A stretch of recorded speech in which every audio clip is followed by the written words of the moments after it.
João 20, 19 a 23, diz a palavra de Deus assim: Ao cair da tarde daquele dia, o primeiro da semana, trancadas as portas da casa onde estavam, os discípulos, com medo dos judeus, veio Jesus e pôs-se no meio deles e disse-lhes: Paz seja convosco. E dizendo isto, lhes mostrou as mãos e o lado. Alegraram-se, portanto, os discípulos ao verem o Senhor. Disse-lhes, pois, Jesus outra vez: Paz seja convosco. Assim como o Pai me enviou, eu também vos envio. E havendo dito isto, soprou sobre eles e lhes disse: Recebei o Espírito Santo. Se de alguns perdoardes os pecados, serão perdoados. Se lhos retiverdes, são retidos. Vamos orar a Deus? Pai, nos ilumina, pedimos tua bênção, teu cuidado em cada passo que dermos na caminhada desse texto. Enche o nosso coração do conhecimento do Senhor e das verdades da tua palavra. É nossa oração em nome de Jesus. Amém. Eu não sei se os irmãos conhecem aquela historinha do menino, né, que o pai mandou, a mãe mandou para a igreja. A mãe não podia ir, estava fazendo o almoço. E ele então aproveitou, achou que ia faltar a igreja. Aí ela obrigou, falou: Você vai sim. E mandou que ele fosse. Ele foi para a igreja. Mas ela precisava conferir, quando ele voltou, se ele tinha ido mesmo ou se ele tinha desviado-se do caminho, né? Então ela perguntou a ele: Você foi à igreja? Fui. Aí falou assim: O que o pastor pregou sobre o pecado? O que ele disse? Que ele é contra. A conclusão do menino foi muito interessante, porque na verdade todas as vezes que a gente vem, é difícil um dia que você não escute o pastor falar do pecado e que ele é contra, né?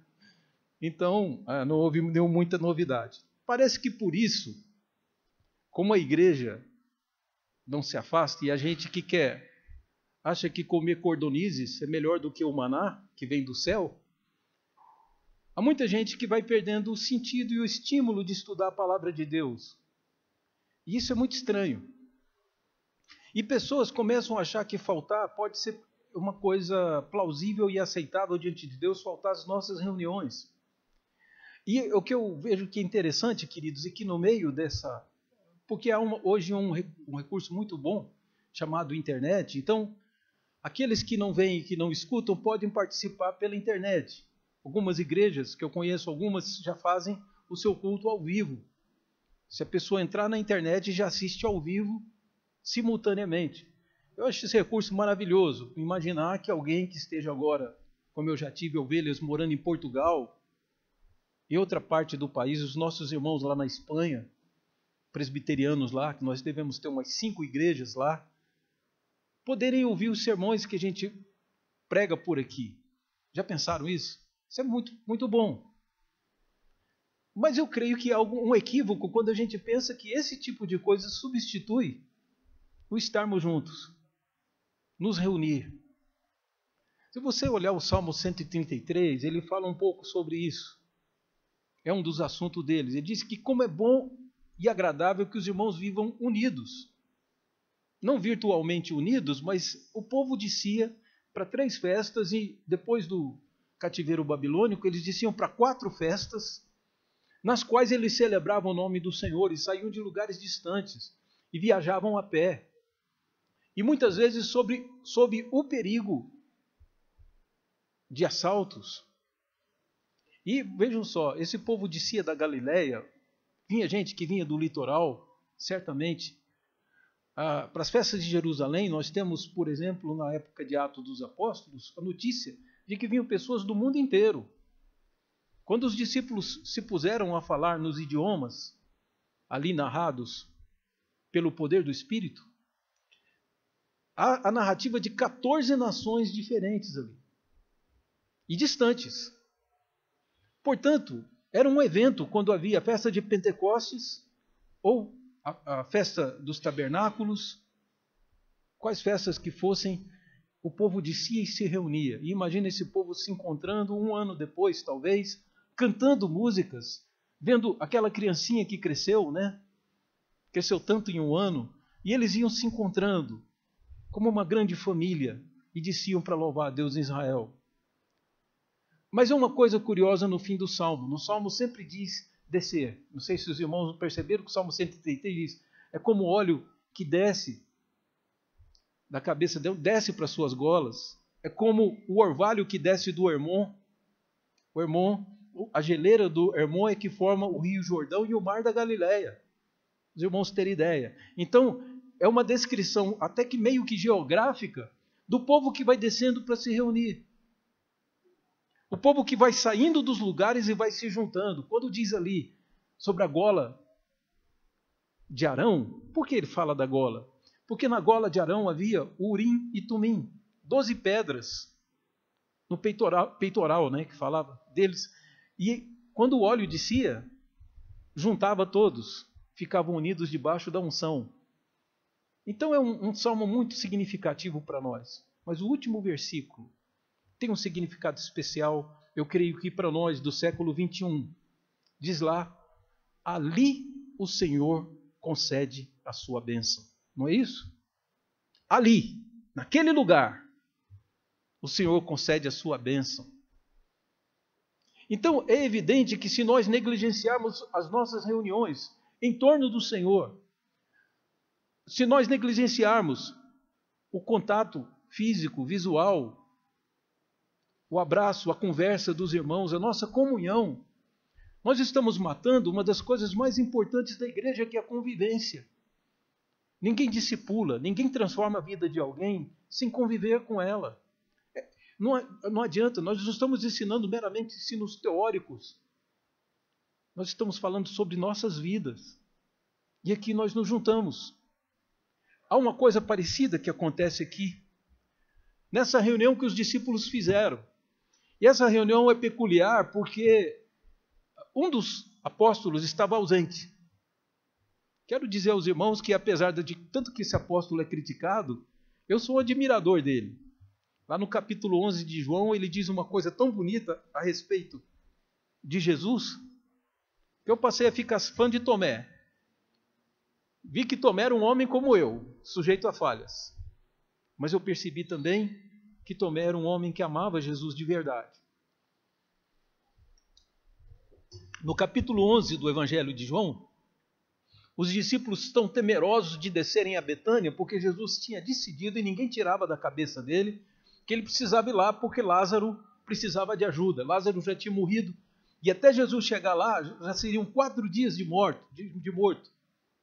Então os discípulos tentaram demover Jesus porque havia uma ligação, um conluio feito pelos inimigos de Jesus para matá-lo e levá-lo ao tribunal e dar um jeito de matar Jesus. Então os discípulos, com medo, não conseguiram convencer o Senhor, graças a Deus, porque senão Lázaro não teria ressuscitado. Mas aí tem uma coisa muito bonita, que quando eles viram que não conseguiam convencer Jesus, Tomé disse, vamos para que morramos com ele.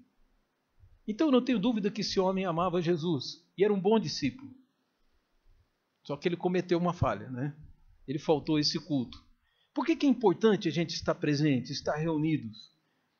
A primeira razão que eu quero apresentar aos irmãos, que esse texto nos traz, é aquela razão também apresentada pelo Salmo 133, que aqui diz que no domingo, né, ao cair da tarde daquele dia, o primeiro da semana, trancadas as portas da casa onde estavam os discípulos, e eles trancaram a porta com medo dos judeus. Então o medo pode fazer isso. Por causa do medo, você pode muitas vezes restringir aquilo que Deus pode fazer por você. Deus pode fazer muito mais. Mas às vezes nos falta coragem. Eles trancando a porta, seria impossível, pelo menos num pensamento humano, que Jesus, se Jesus estava ressurreto, como as mulheres falavam, como Jesus entraria e participaria com eles daquela reunião? Eles estavam dispersos, porque dispersos eles estavam envolvidos na multidão. Reunidos, alguém podia reconhecer e dizer, são os discípulos de Jesus. Então por isso eles trancaram as portas. Era uma igreja com as portas trancadas. mas porque eles tinham medo dos judeus. Os judeus eram terríveis e realmente iam tirar a vida deles se pudessem. Era o medo deles. Mas veio Jesus e pôs-se no meio deles e disse: paz seja convosco. Que maravilha, queridos. Mesmo com a porta trancadas, ainda assim, fechadas as portas, de alguma forma, por medo, impedindo Jesus de estar com ele, Jesus se fez presente. Porque Jesus nunca nega, nunca deixa de cumprir qualquer das suas promessas. Jesus sempre cumpre tudo quanto ele prometeu. E os irmãos se lembram o que ele disse lá em Mateus? Que onde estivessem 2 ou 3 reunidos no seu nome, ali ele estaria.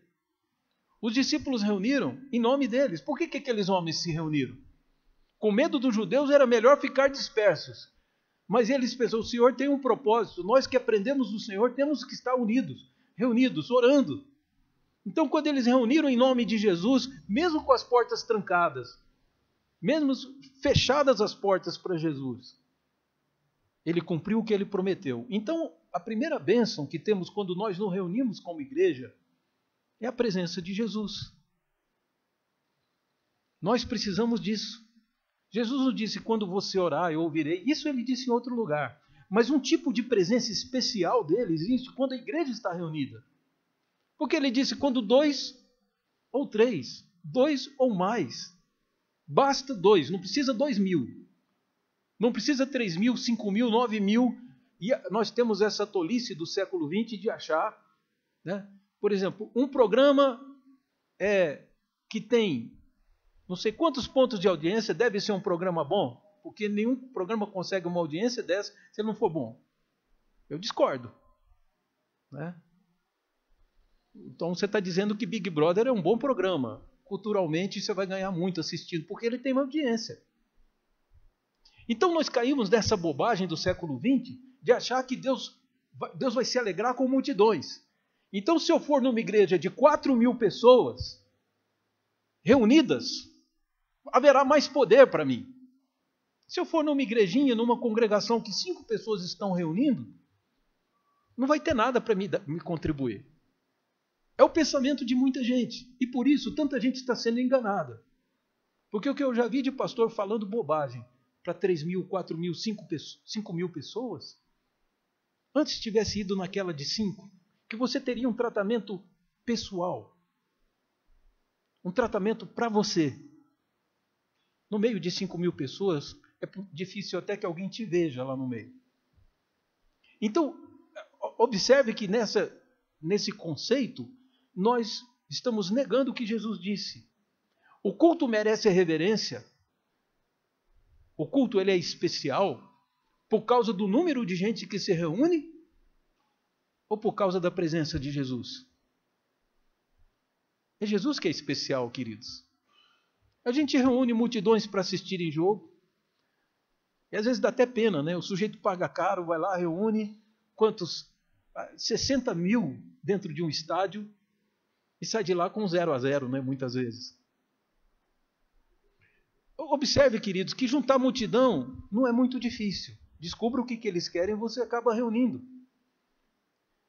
Mas o que Deus está preocupado não é isso. Em torno do que nós nos reunimos? Se reunimos em nome do Senhor Jesus, Ele se fará presente. E essa é a razão pela qual precisamos estar sempre nos reunindo. E quando uma pessoa muda de cidade, ela vai bater em portas procurando uma igreja para se reunir. Porque ela sabe que esse é a reunião física. Não sou eu que estou dizendo isso, não é uma argumentação, não é uma força de expressão. Mas Paulo, inspirado pelo Espírito, diz que somos o corpo de Jesus. Jesus está presente na terra através da sua igreja. Eu posso não ver a cabeça, mas o corpo eu posso. Eu posso estar com ele. Aliás, eu faço parte dele. E o Salmo não tem dúvida, diz: ali o Senhor concederá a sua bênção. E eu me lembro de um evangelista que eu não conheci pessoalmente, acho que eu vi uma vez. Ele foi evangelista e me antecedeu numa igreja, mas fez um trabalho extraordinário. Certos evangelistas são pastores maravilhosos, não é, irmãos? E esse evangelista eu tinha uma admiração, porque a igreja ia me contando as coisas que ele falava no sermão, e eu dizia, esse homem é muito sábio. Eu fiquei curioso de conhecê-lo por isso. Infelizmente já faleceu. Mas o evangelista Crispim, que eu tive a honra de sucedê-lo como pastor numa igreja no interior de Goiás, ele tinha uma frase que ele dizia para a igreja, queridos, não se enganem. Tem duas coisas na vida que você não pode fazer sozinho. Duas coisas que você nunca faz sozinho. Uma delas é casar. A outra é ser crente. Olha que sabedoria. Realmente, não dá para casar sozinho. E ele diz, ser crente também não pode ser sozinho. Há uma necessidade criada por Deus, movidos pelo Espírito Santo, de que estejamos juntos. E por essa razão, a igreja não faz meras reuniões para entretenimento. As igrejas que fazem isso, às vezes até conseguem público, mas eu não sei se aí estão reunidos em nome de Jesus. O que eu posso dizer é que nós aproveitamos as nossas reuniões para estudarmos a Bíblia, para aprendermos mais de Jesus. Na terça-feira, nós nos reunimos para interceder pelas pessoas que amamos. Lemos a Bíblia, oramos, mas nós pedimos pelas pessoas enfermas, para o Deus que pode fazer todas as coisas. E quantas boas respostas recebemos de Deus nessas reuniões. Na quinta-feira, reunimos para estudar a palavra, doutrinas, e uma oportunidade de perguntarmos coisas que nós, às vezes, comumente não perguntamos. Temos a escola dominical no domingo de manhã, o trabalho dos jovens no sábado, para estudarmos a Bíblia. São serviços que a igreja oferece. Talvez até seja um bom momento para a gente se perguntar, por que será que Tomé faltou àquela reunião? Será que ele tinha um bom motivo? Talvez se ele tivesse um bom motivo, João teria narrado. Mas o fato é que ele não acreditava na ressurreição de Jesus. Mas Jesus se fez presente. E ele não teve essa bênção da presença do Jesus. Qual é a segunda bênção que nós podemos ver? É a bênção da verdade. O mundo nunca vai ensinar isso para nós. É muito difícil que você vá numa escola e um professor de história diz lá pelo ano 30, Jesus ressuscitou.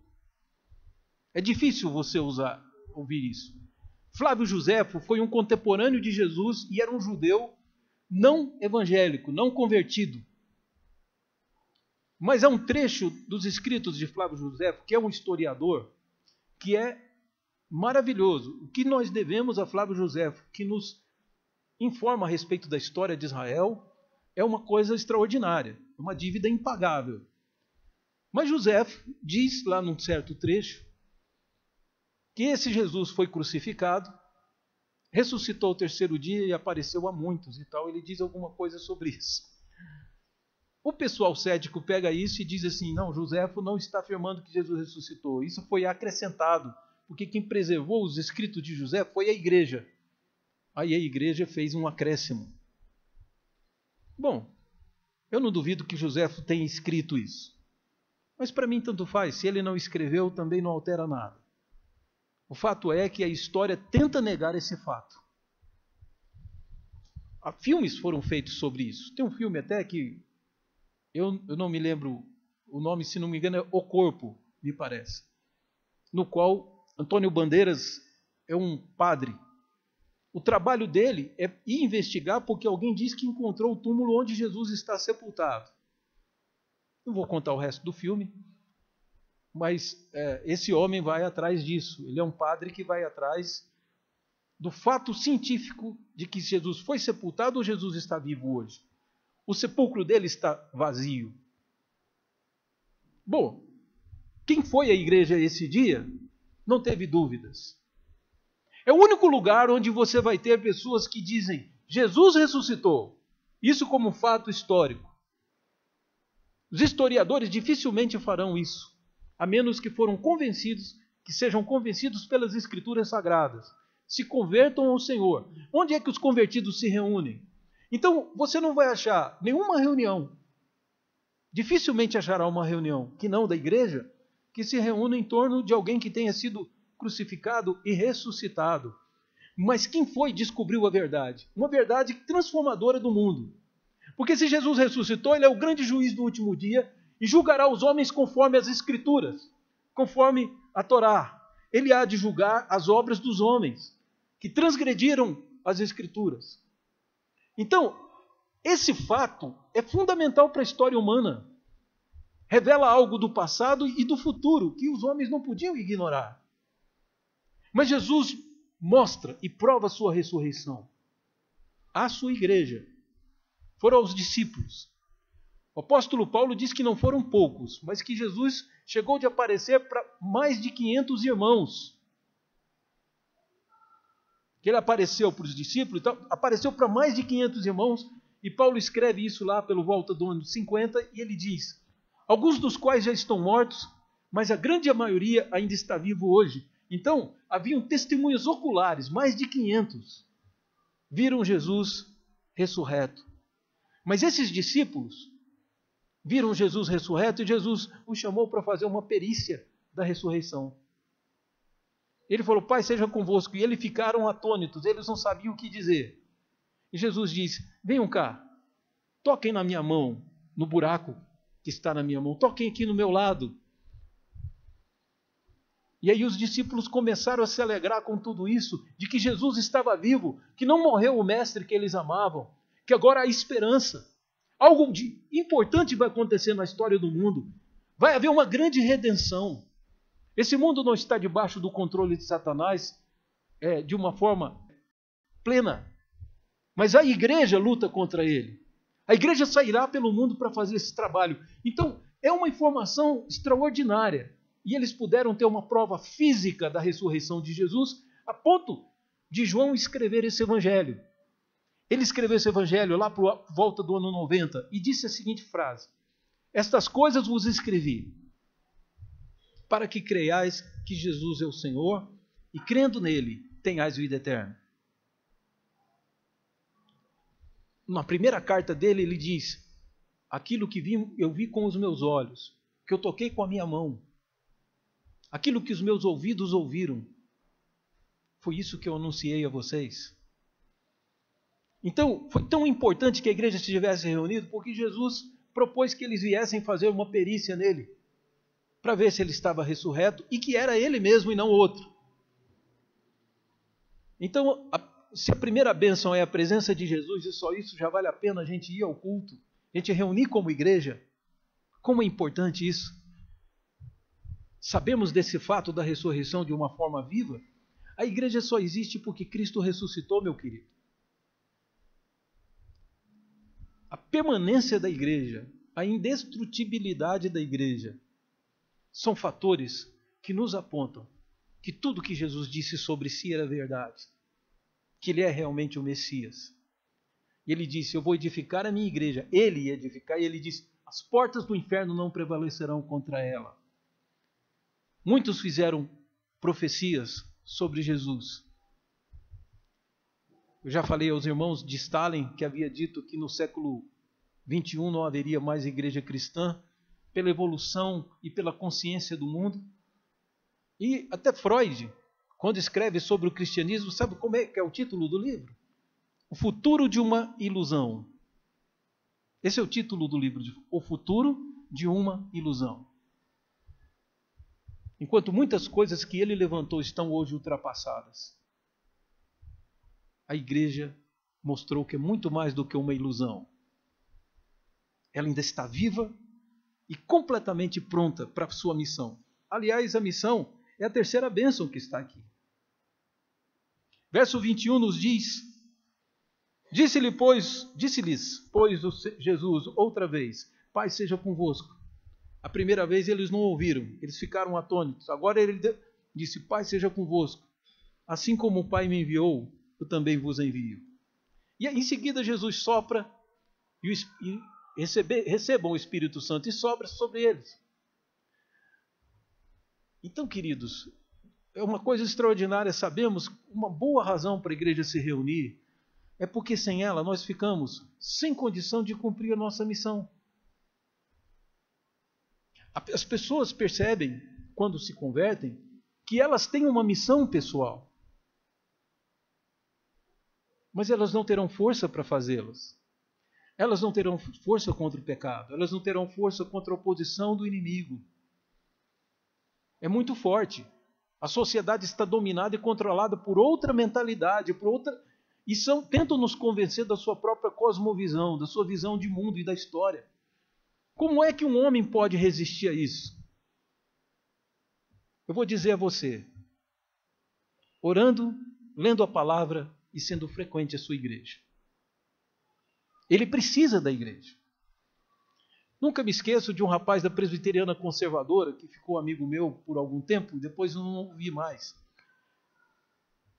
Mas ele era do exército brasileiro, e era um cabo do exército, e ficou como voluntário.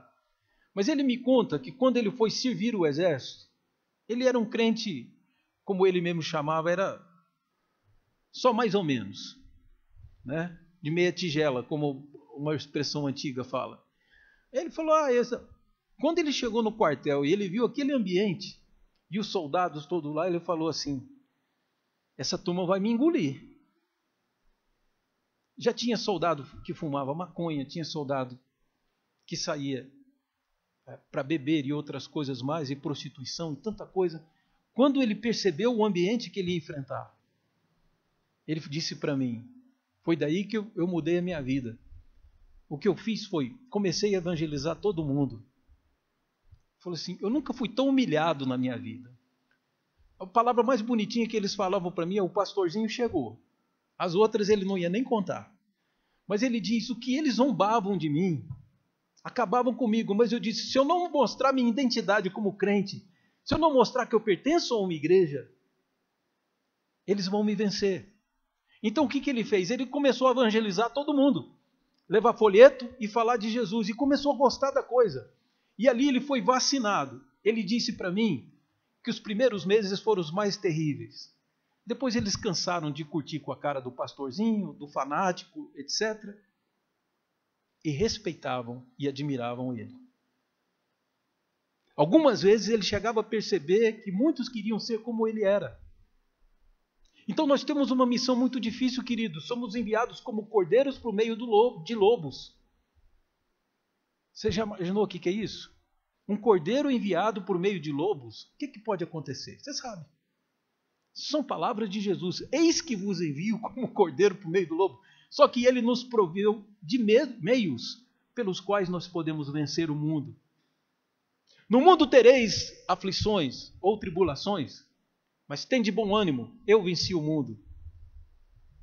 De sorte que somos mais do que vencedores, porque não é com espada, com tortura, com humilhação, tirando a nossa roupa e nos expondo à humilhação, à vergonha, não é nos batendo, não é tirando a nossa própria vida, que nos separarão do amor de Deus, diz Paulo. Nada poderá nos separar do amor de Deus. Se Deus é por nós, quem será contra nós? Mas sempre no plural, sempre no plural.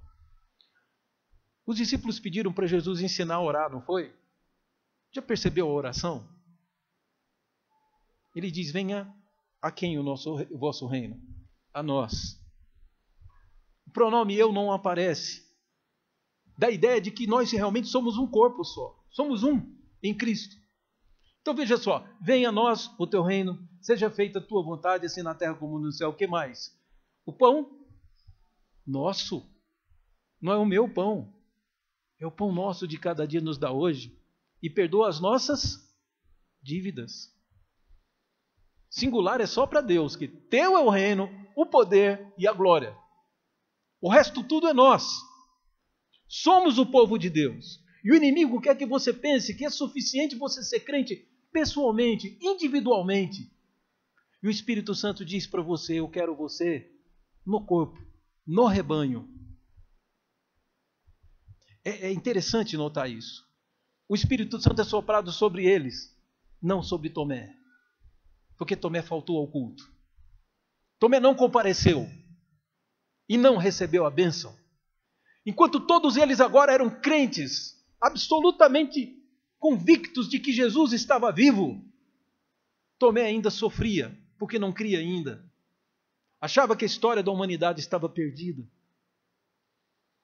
Os discípulos cheios de esperança, Tomé sem esperança, porque ele faltou. Quando eles se encontraram, eles disseram a Tomé, e aí até o verso 25 diz isso: Tomé, vimos o Senhor. E ele disse: se eu não vir os sinais na sua mão e não tocar na ferida do seu lado, eu não crerei. Um homem que disse: vamos para que morramos com ele, que foi capaz dessa frase linda, disse essa grande bobagem. Então Jesus, ele se reúne mais uma vez. Olha que os discípulos cumpriram a missão. Buscaram o irmão que era negligente, que não compareceu à importante reunião deles, e levaram. Dessa vez, como Tomé ouviu, estava junto com eles. Trancadas as portas por medo dos judeus, Jesus mais uma vez se faz presente. E quando todos viram o Senhor, Jesus disse: Tomé, vem cá. Faz aquilo que você falou, toca na minha mão, toca no meu lado, para que você veja que sou eu. A Bíblia não diz que Tomé foi lá conferir, fazer a perícia. A Bíblia diz que Tomé se dobrou, adorou Jesus e disse: Senhor meu e Deus meu. E quando Tomé disse isso, queridos, a resposta de Jesus também foi igualmente extraordinária. Ah, Tomé, porque você viu, você creu? Felizes são aqueles que não viram e creram. Hoje de manhã conversávamos, eu, o professor Roberto, o professor Pascoal, conversávamos juntos a respeito de sentimento de abandono que a gente pode sentir às vezes de Deus. Mas é só sentimento, querido. Isso nos faz igual aos homens. Se um homem me disser que não crê em Deus porque nunca viu a Deus, eu digo a ele: eu nunca vi também, mas eu creio. Se alguém te disser: como é que eu vou acreditar que Jesus ressuscitou se eu não vi Jesus? Sua resposta é: eu não vi e creio. Felizes são os que não viram e creram. Você não precisa de uma revelação, de anjos aparecendo, de milagres acontecendo. Você crê porque a Escritura diz. Isso é suficiente. Se a Bíblia fala, eu confio, eu repito aos outros. Mas sou incapaz de fazer isso de uma forma eficiente, de perseverar nessa obra tão difícil, se não for pelo Espírito Santo. O Espírito Santo Jesus deu para quem, queridos? O Espírito Santo é chamado de o presente de Jesus. O dom do Espírito Santo é o presente. É um presente que ele deu à igreja. Portanto, se alguém pensa que pode ficar pulando daqui e dali, diz: o importante é minha fé com Deus. Errado. Você precisa de se reunir com pessoas defeituosas para ajudar a corrigir o defeito delas. E para que elas sejam usadas por Deus para corrigir os seus. Porque talvez você vai ficar muito triste com o que eu vou dizer, mas você não é perfeito. Você é igualzinho à sua igreja. Somos homens imperfeitos, mas que Deus quer usar, quer transformar. Por isso ele soprou o Espírito Santo sobre essa igreja. Daí, queridos, que a bênção do Senhor está na sua igreja. Eu quero encerrar meditando aqui alguma coisa, que pelo seu conhecimento já de judaísmo, você vai poder me responder. Se o judeu estivesse falando de Deus, e eles falavam, leia o Salmo 96, leia o Salmo 67, Salmo 117, a Bíblia está carregada de textos que nos dizem que o povo de Israel tinha a obrigação de proclamar e convidar os povos para adorar. Mas imagina um judeu, e a pessoa dissesse para ele: mas onde está o teu Deus? O meu Deus está aqui, é esse estado. O hebreu podia responder de duas formas, queridos. A primeira é a mais óbvia: diz: no céu está o nosso Deus e tudo faz como lhe agrada. Salmo 115. Falou: ele está no céu, então como que eu posso falar com ele? Mas ele tem uma casa aqui. Não era assim que o hebreu dizia? Olha a casa do Senhor.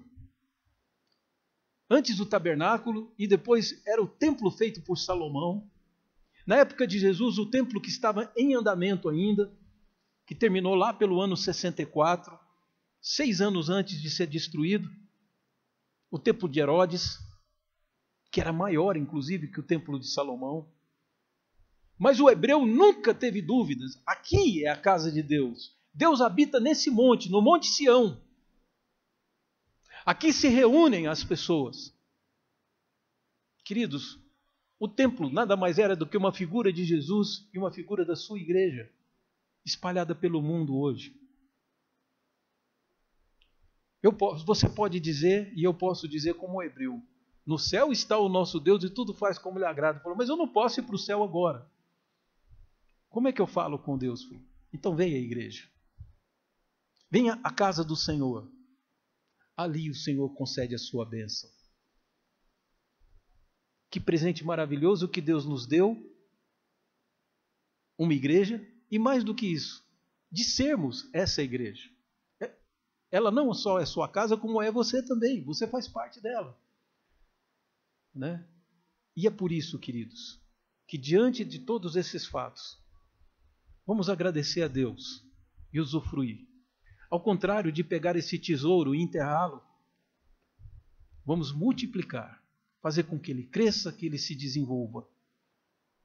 Que a igreja do Senhor se espalhe e essa bênção se estenda a toda Botucatu, a todo o estado de São Paulo, até os confins da terra. Não há nada que nos impeça de tentar. Até porque temos o Espírito Santo. Então vamos lá fazer a nossa missão. Parece muito bom ficarmos reunidos. Isso é muito gostoso. Os discípulos disseram para Jesus, vamos fazer uma tenda para o Senhor, outra para Moisés e outra para Elias. E aí Jesus disse, ora, vamos-nos daqui. E desceram do monte.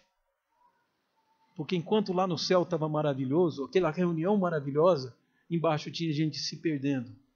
Havia opressão de governantes e exploração dos pobres. As pessoas eram extorquidas. O imposto romano era cobrado por cabeça. O Paulo deve saber disso. Aqui nós cobramos pela produção. Lá eles cobravam por cabeça. Se eu tinha 8 filhos, eu tinha que pagar 8 impostos. Imagina esse povo sofrido, e Jesus desceu de lá para salvá-los. É muito bom nos reunir, mas agora que nos alimentamos, vamos lá fora buscar os perdidos. Vamos resgatar esse país da iniquidade, do pecado, da mentira, da calúnia, porque isso são coisas malignas e nunca trarão paz ao nosso povo nem à nossa casa. E Jesus então se despediu dos discípulos dizendo, Shalom. Jesus disse, paz seja convosco. Amém.